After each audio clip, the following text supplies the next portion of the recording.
Skydiving World Championships on ESPN. Proudly brought to you by iFly Singapore, world's largest wind tunnel for indoor skydiving. Main sponsor Resorts World Sentosa Singapore, a million moments, one world. Co-sponsor Sentosa, Asia's favorite playground. Skyloft Rooftop Bar and Restaurant.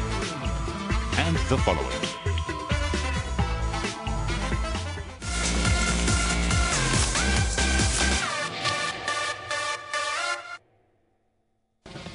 It was not all competition throughout the four-day event. iFly organised a couple of fringe activities to engage, educate and entertain the public.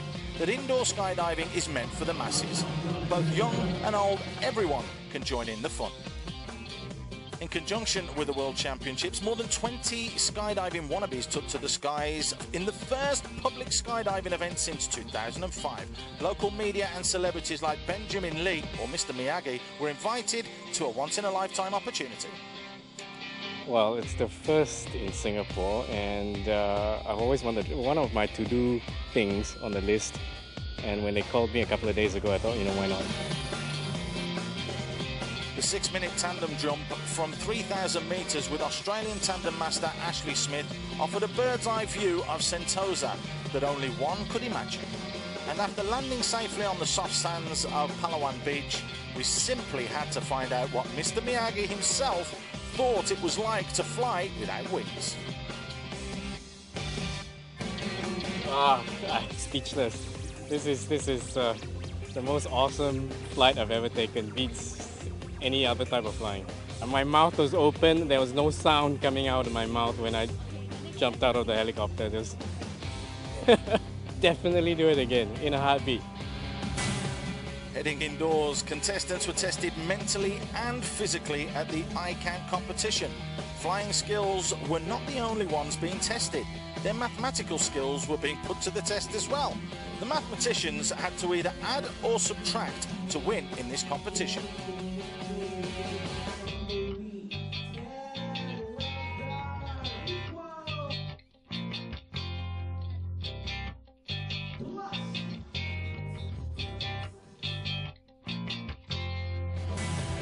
And as usual, it's tradition to have a hook jam at every indoor skydiving event. Jonathan, I've got to ask you, what is a hook jam? A hook jam is basically everyone jumping into the tunnel, flying around, having a good time, trying to grab each other and fly next to each other and pull each other off focus and off balance and, you know, just do your best to not kill anyone. It just looks like an awful lot of fun with the kids joining in as well. Absolutely. A little rodeo. And everyone having fun, which is the most important thing. Enough monkeying around. Let's head back to the finals and see what's in store. First up, it's the four-way formation, skydiving. And taking to the tunnel first is Team Evolution.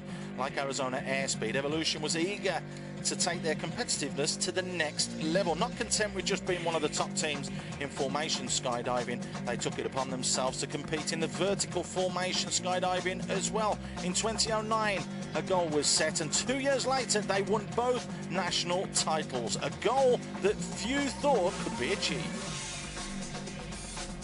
To be able to win in one category, it takes a lot of training, and to be able to compete in both, it takes twice the amount of training if you want to win both. And I think the hardest thing with this is that it's flying in different orientation. So FS is flat to earth, and VFS is vertical. So not only have to be able to fly really well on your belly, we had to learn everything from scratch. Started VFS, learn to sit and head down, and then transition and spin, and then moving around and staying close. And that's why it's a challenging thing, because it's two different orientations that you fly your body.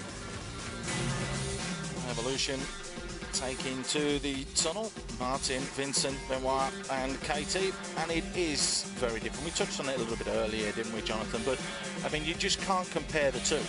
No, I mean, talk about well-rounded flyers. You know, to be able to perform that and win in both categories is absolutely amazing. I mean, there's no doubt why people didn't think it could be achieved. The flyers that on their belly win these competitions have been training on their belly for so long. They basically decide they don't have time to like get better, you know, at vertical stuff. So and it does take, like they said, double the amount of time. And we saw a few weight belts, and we can see Katie wearing one there. That's just to hold them down to be the same sort of weight as the rest of the team. Correct? Correct. The weight belt is there so that the speed of the flyer is averaged out, so that they are all flying at the same speed. The flyer with the weight belt on there, the female, probably weighs a little bit less, and so she falls a little bit slower. And in order to fall a bit faster and match her speed of the rest of the flyer, she needs to wear a weight belt. We can see another weight belt there on a couple of the performers from SDC Rhythm XP. A lot was expected of them going into this competition as well, wasn't there?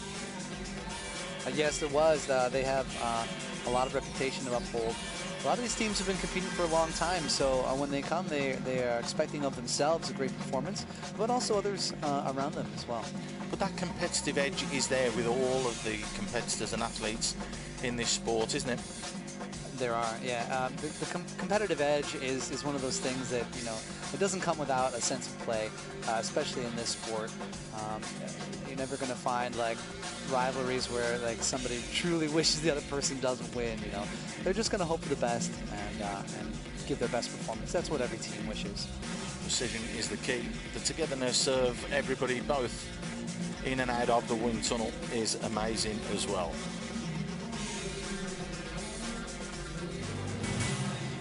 Pretty serious guys, these Arizona Airspeed boys, aren't they? You can see there that the commitment and the passion is there, not only for the meet that they've just come from to become world champions, but also here now indoors. They're serious about winning this. Yeah, it's a name that a lot of skydivers really hold in high regard, Arizona Airspeed. And when you hear it, you know it means precision, it means amazingly fast flying, and you know, you get a good show out of it. Like, there are so many flyers around the world that are hoping to one day beat these guys in a competition, you know, and to call themselves better than Arizona Airspeed. It's still hard to do, and these guys aren't exactly young. Well, that's the experience that comes along with just skydiving, as well as now using the tunnels and indoor skydiving as well, which the popularity is growing and growing and growing. Well, the final result looked like this. Evolution finished in third place, SDC Rhythm XP in second, and considerable winners was Arizona Airspeed. No real surprise in this category then.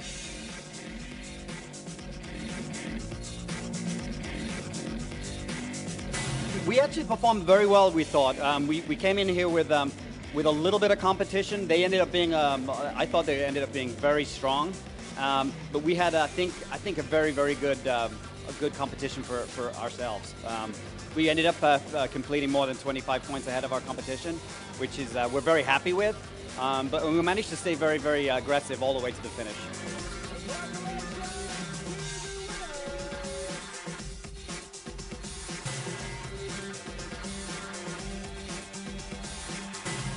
So the four-way was done. It was now time to move on to the two-way free-file finals.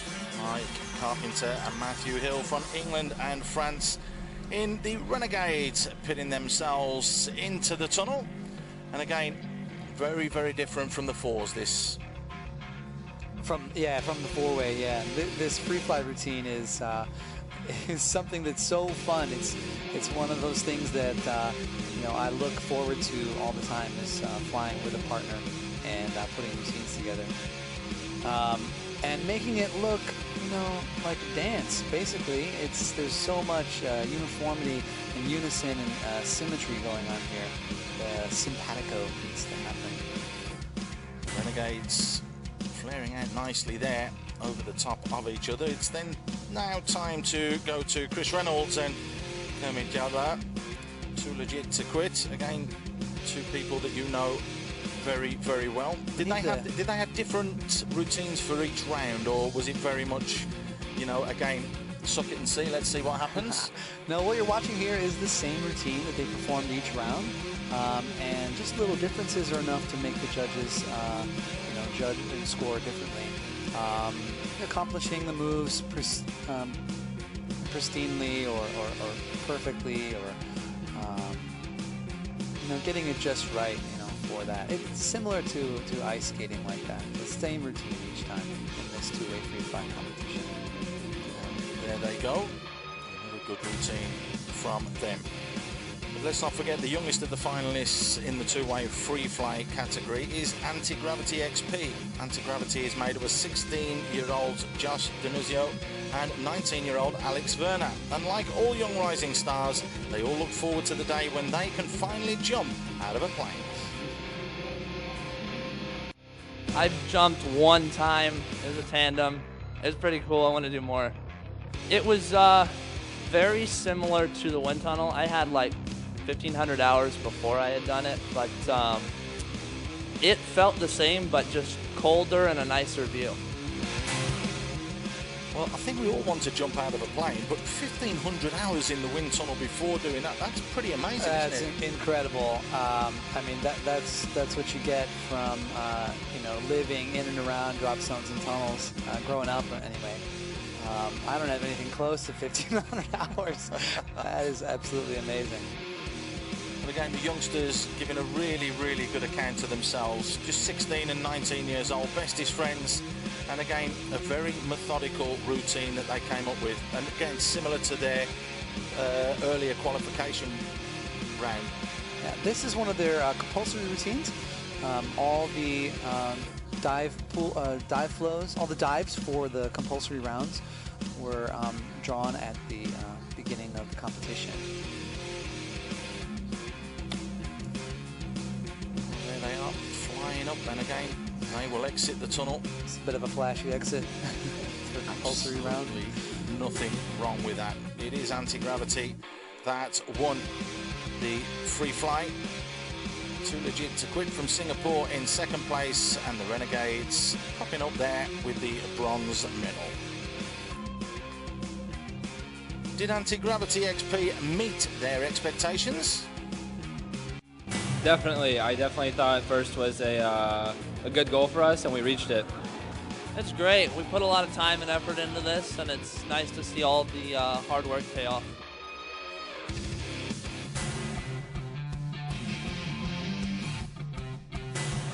Well, enough of the pros, enough of the adults. Let's get back to what it's about, the kids again.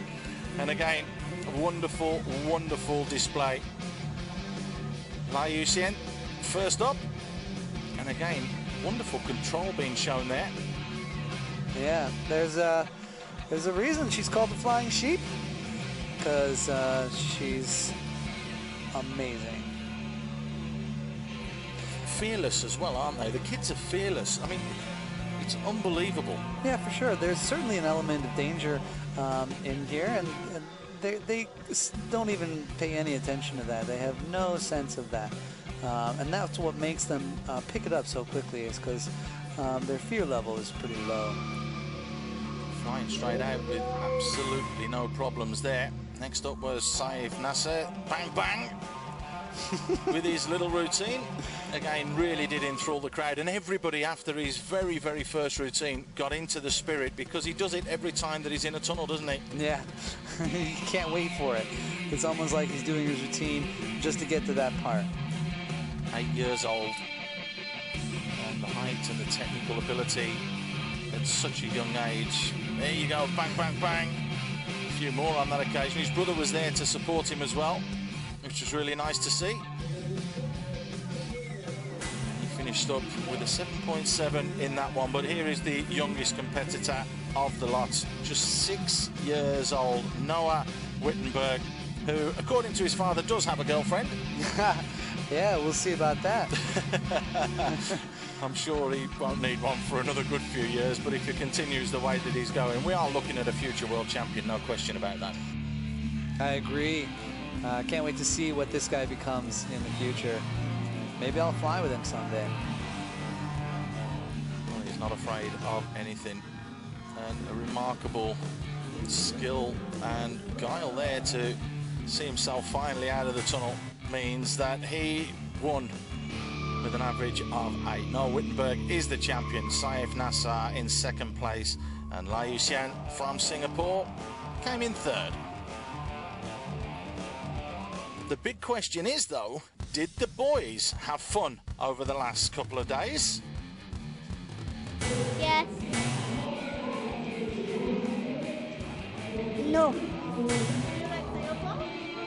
I like it very much. Yes. Yes, I will. Huh? Will you be back next year? Yes.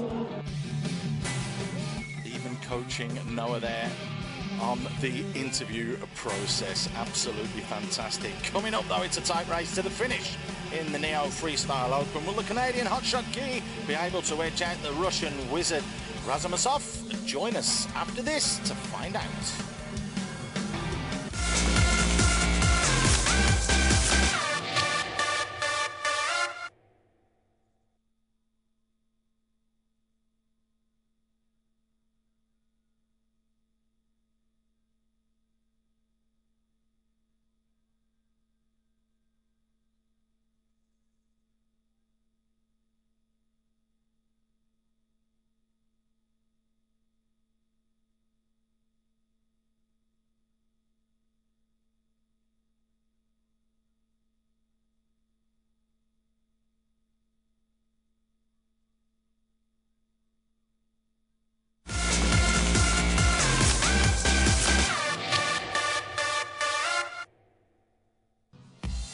Welcome back to the show. We've just seen what the kids have to offer, but what have the grown-ups got? Let's check it out.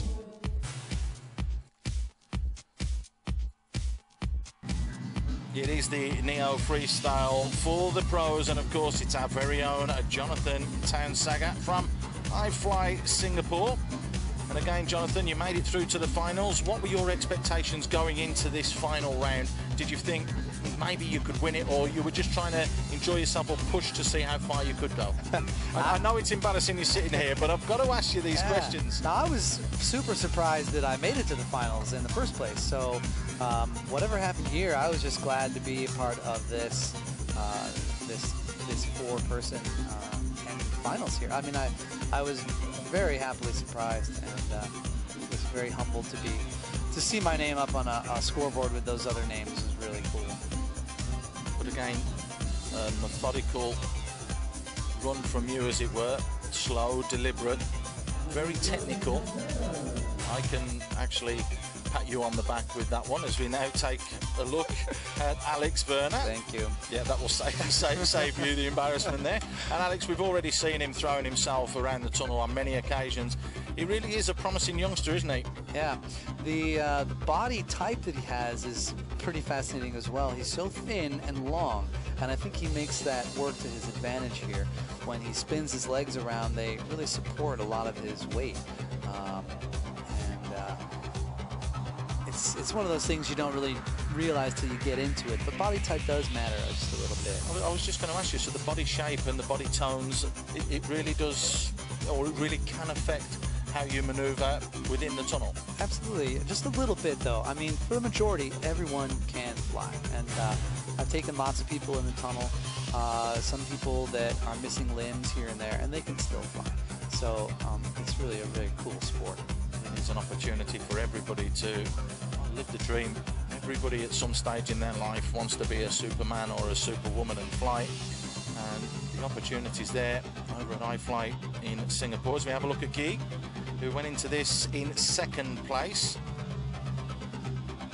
And again, the Canadian, very, very exact in his movements as well. He once said, you know, it's basically just as fast as I can think. And like, I really like that idea, you know, that he's like, as fast as he can think, he's pulling out these moves. But it's not just, you know, one after the other. There also has to be a flow to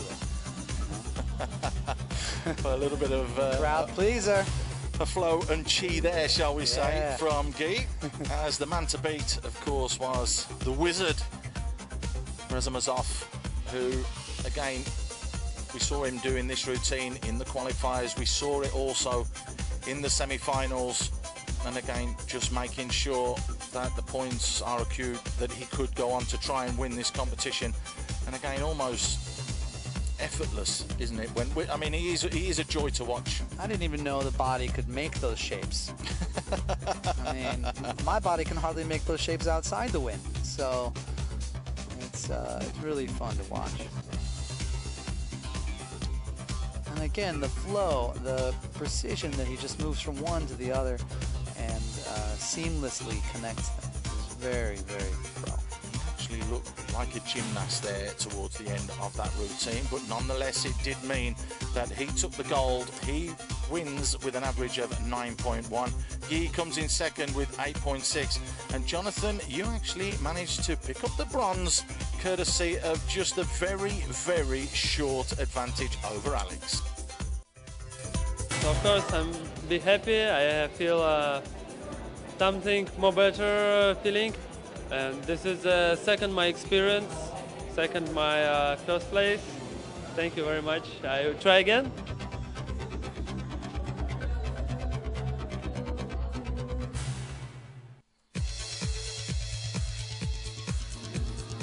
And we've saved the best for last. It's the four-way VFS. So Evolution take to the tunnel. We heard there, that was very, very interesting, that we all know what we're going to do. But we mentioned earlier on, didn't we, Jonathan, that there can just be one slight lapse in concentration from one of your teammates, and it could cost you that all-elusive point that could win you a title. Yeah, it does come down to the matter of, you know, how well your mental concentration is, and that has to be right at tip-top shape.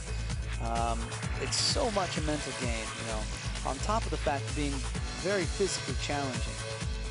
They're moving in a very tight space. They cannot get too far away from each other, else they won't be able to grab the point. And that is very important in successfully winning a competition like vertical formation skydiving. As you can see, lots and lots of interchanging and movement, and very, very good run there from Evolution. Like Evolution, Arizona Arsenal have grown up to trust one another over the years. The team made up of husband and wife Steve and Sarah Curtis, and teammates Emmy Chemalaki and Ty Lucy have dominated the skies in four-way vertical formation ever since their first gold at the USPA Nationals back in 2006. Today they continue their winning ways with hard work and diligence, but sometimes they just get in each other's way.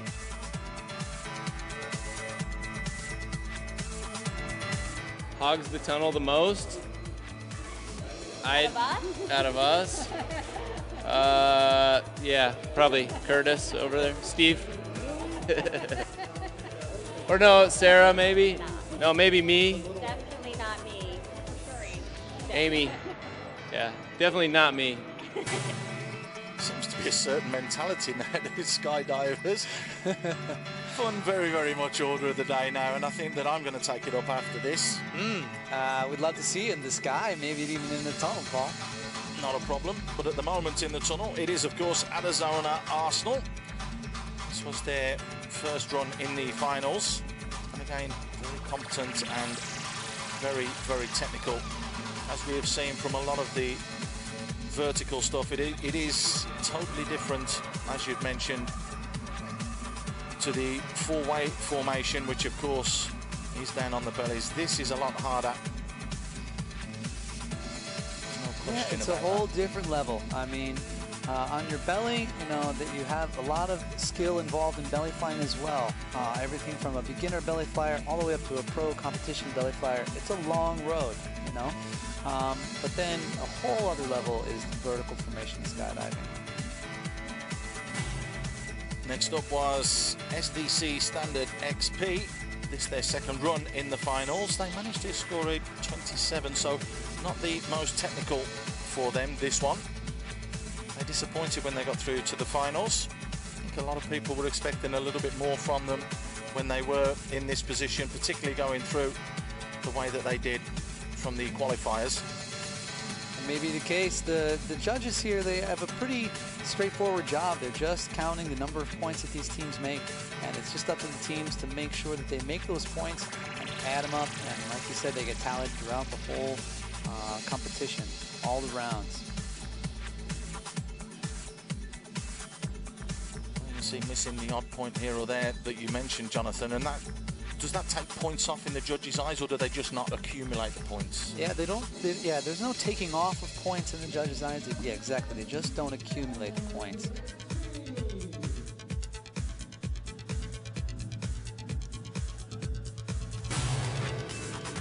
So SD Nexus with the opportunity to really go for gold here.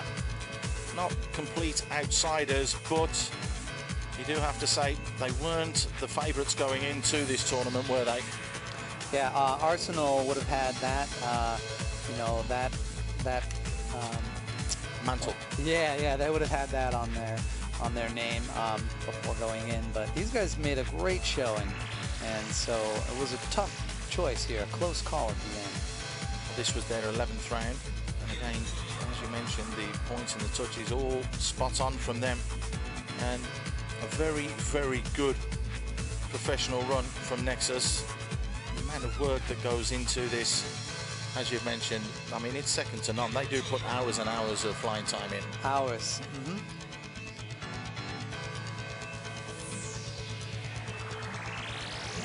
And they are exiting the tunnel. The big question is, did they do enough to win gold? Yes, they did. 340 points in total from SD Nexus, which means that they get gold. Evolution came second with an average of 29.1, 320 points. And Arizona Arsenal with 318. A surprising table, it has to be said, but Nexus are the champions. It's been a great competition. We had a really good time. Happy with the way that it was put on, and happy with the result. So that's it for the World Championships 2012. A special thanks must go out to iFly Singapore, and in particular Chris Reynolds, and of course Jonathan Townsager, who is sitting alongside me. I'm going to come and help you spend some of your winnings, but I am also going to come over and see you on Sentosa. And if you're ever in Singapore, get down there, go and see Jonathan, and he will give you a lesson. Hey, be looking forward to it. The 2012 Championships are over. Join us next year to see what happens. Proudly brought to you by iFly Singapore, world's largest wind tunnel for indoor skydiving. Main sponsor Resorts World Sentosa Singapore, a million moments, one world. Co-sponsor Sentosa, Asia's favorite playground. Skyloft rooftop bar and restaurant. And the following.